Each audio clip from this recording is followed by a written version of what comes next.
ಮಹಾರಾಷ್ಟ್ರದಲ್ಲಿ ವರುಣನ ವಿರಾಟ ದರ್ಶನ ಶುರುವಾಗಿದೆ. ಮಹಾರಾಷ್ಟ್ರದಲ್ಲಿ ಮಹಾಮಳೆ ಎಫೆಕ್ಟು.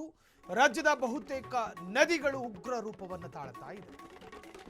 ಮಹಾರಾಷ್ಟ್ರದಲ್ಲಿ ಓತಪ್ರೋತ ಮಳೆಯಾಗ್ತಾ ಇದೆ. ರಾಜ್ಯದ ಬಹುತೇಕ ನದಿಗಳು ಉಗ್ರ ರೂಪವನ್ನು ತಾಳುತ್ತಿದೆ. ಉಗ್ರ ಸ್ವರೂಪವನ್ನು ಪಡೆದುಕೊಂಡ ಮಹಾರಾಷ್ಟ್ರದ ನದಿ 90,000 ಕ್ಯೂಸೆಕ್ ದಾಟಿದ ಒಳಹರಿವು. ಹಿಂಗೆ ವಿಪರೀತ ಆದರೆ ಆತಂಕ. ಮಹಾಮಳೆಗೆ ಚಿಕ್ಕೋಡಿ, ಬೆಳಗಾವಿ ತತ್ತರಿಸಿ ಹೋಗಿದೆ.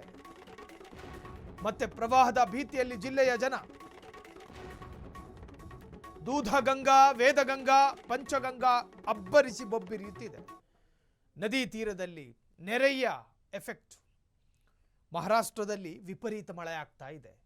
ಇನ್ನು ಮಹಾರಾಷ್ಟ್ರದಲ್ಲಿ ವಿಪರೀತ ಮಳೆ ಆದರೆ ಚಿಕ್ಕೋಡಿಗೂ ಬೆಳಗಾವಿಗೂ ಏನು ಸಮಸ್ಯೆ ಅಂತ ಕೇಳಿದ್ರೆ ಸಮಸ್ಯೆ ಆಗ್ತವೆ. ಕಾರಣ ಮಹಾರಾಷ್ಟ್ರದ ಗಡಿ ಹಂಚಿಕೊಂಡಿರತಕ್ಕಂತಹ ಬೆಳಗಾವಿ, ಚಿಕ್ಕೋಡಿ ಈ ಭಾಗದಲ್ಲೂ ಕೂಡ ಸ್ವಲ್ಪ ಎಫೆಕ್ಟು, ಅದರ ಏನು ಒಂದು ತೀವ್ರತೆ ಎಫೆಕ್ಟ್ ಆಗುತ್ತೆ.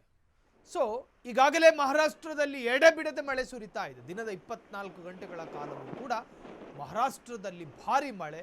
ಅನೇಕ ದೇವಸ್ಥಾನಗಳು ಕೂಡ ಸಂಪೂರ್ಣವಾಗಿ ಜಲಾವೃತವಾಗಿದೆ. ಇದರ ಭಾಗವಾಗಿ ಮಹಾರಾಷ್ಟ್ರದ ಗಡಿ ಭಾಗ, ಕರ್ನಾಟಕದ ಬೆಳಗಾವಿ, ಚಿಕ್ಕೋಡಿ ಈ ಭಾಗದಲ್ಲೂ ಕೂಡ ಅದರ ಎಫೆಕ್ಟು ತಟ್ಟುತ್ತಿದೆ. ನಿರಂತರವಾದಂತಹ ಮಳೆಯಾದ ಕಾರಣ ಜನ ತತ್ತರಿಸಿ ಹೋಗಿದ್ದಾರೆ. ಇನ್ನು ಬೆಳಗಾವಿಯಲ್ಲಿ ವಾಹನ ಸವಾರರು, ಮಹಾರಾಷ್ಟ್ರದಲ್ಲಿ ದ್ವಿಚಕ್ರ ವಾಹನ ರೋಡಿಗಿಳಿಯದ ಪರಿಸ್ಥಿತಿ ನಿರ್ಮಾಣ ಆಗಿದೆ. ಸೊ ರಾಜ್ಯದ ಬಹುತೇಕ ನದಿಗಳು ಉಗ್ರ ರೂಪವನ್ನು ತಾಳಿರುವಂತಹದ್ದು. 90,000 ಕ್ಯೂಸೆಕ್ ದಾಟಿದ ಒಳಹರಿವು.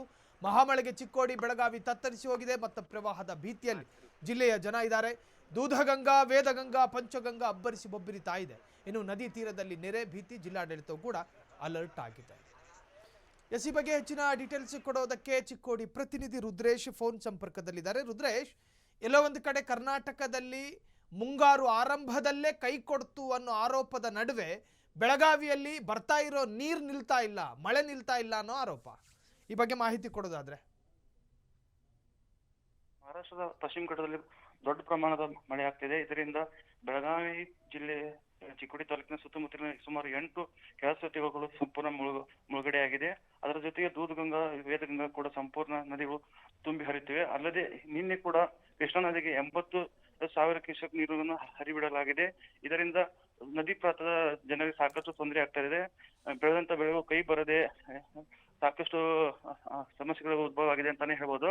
ಅಲ್ಲದೆ ಬೆಳಗಾವಿಗೆ ಹತ್ತಿಕೊಂಡಿರುವಂತಹ ಕೊಲ್ಲಾಪುರ ಜಿಲ್ಲೆಯಲ್ಲೂ ಕೂಡ ದೊಡ್ಡ ಪ್ರಮಾಣದ ಮಳೆಯಾಗಿ ಸುಮಾರು ಸಾವಿರಾರು ಎಕರೆಯಷ್ಟು ಬೆಳೆ ನಾಶ ಆಗಿದೆ. ಆದ್ರೆ ಕೊಲ್ಲಾಪುರ ಜಿಲ್ಲಾಡಳಿತದಿಂದ ಸಕಲ ಸಿದ್ಧತೆಯನ್ನು ಕೂಡ ಅಳವಡಿಕೆ ಮಾಡ್ಕೊಂಡಿದ್ದಾರೆ. ಈಗಾಗಲೇ NDF ತಂಡ ಕೂಡ ಕೊಲ್ಲಾಪುರ ನದಿ ಪ್ರಾಂತದಲ್ಲಿ ಕಟ್ಟೆಚ್ಚರ ವಹಿಸಿದೆ ಅಂತಾನೆ ಹೇಳ್ಬೋದು. ರುದ್ರೇಶ್, ಏನಾದ್ರೂ ಮನೆ ಹಾನಿ ಅಥವಾ ಬೇರೆ ಏನಾದ್ರು ಒಂದು ಸಣ್ಣ ಪುಟ್ಟ ಸಮಸ್ಯೆಗಳೇನಾದ್ರೂ ಆಗಿದೆಯಾ ಆ ಭಾಗದಲ್ಲಿ? ಶೈಲಿ ಏನಾದ್ರೆ ಅಲ್ಲಲ್ಲಿ ಚಿಕ್ಕೋಡಿ ಭಾಗದಲ್ಲಿ ಕೂಡ ಮಳೆಯಿಂದ ತಡೆಗೋಡೆ ಬಿದ್ದು ಒಂದು ಗರ್ಭಿಣಿ ಎಮ್ಮೆ ಕೂಡ ಸಾವನ್ನಪ್ಪಿದೆ. ಆದ್ರೆ ಪ್ರಾಣಹಾನಿಗಳು ಕೂಡ ಯಾವುದೇ ಆಗಿಲ್ಲ. ಈಗಾಗಲೇ ಬೆಳಗಾವಿ ಜಿಲ್ಲಾಡಳಿತ ಹಾಗೂ ಕೊಲ್ಲಾಪುರ ಜಿಲ್ಲಾಡಳಿತ ಸಕಲ ಸಿದ್ಧತೆಗಳನ್ನ ಮಾಡಿಕೊಂಡಿದೆ. ಸಾಹಿಲ್, ಥ್ಯಾಂಕ್ ಯು ರುದ್ರೇಶ್ ತಮ್ಮೆಲ್ಲ ಡೀಟೇಲ್ಸ್ಗೆ. ವಿಪರೀತವಾದಂತಹ ಮಳೆ ಆಗ್ತಾ ಇದೆ.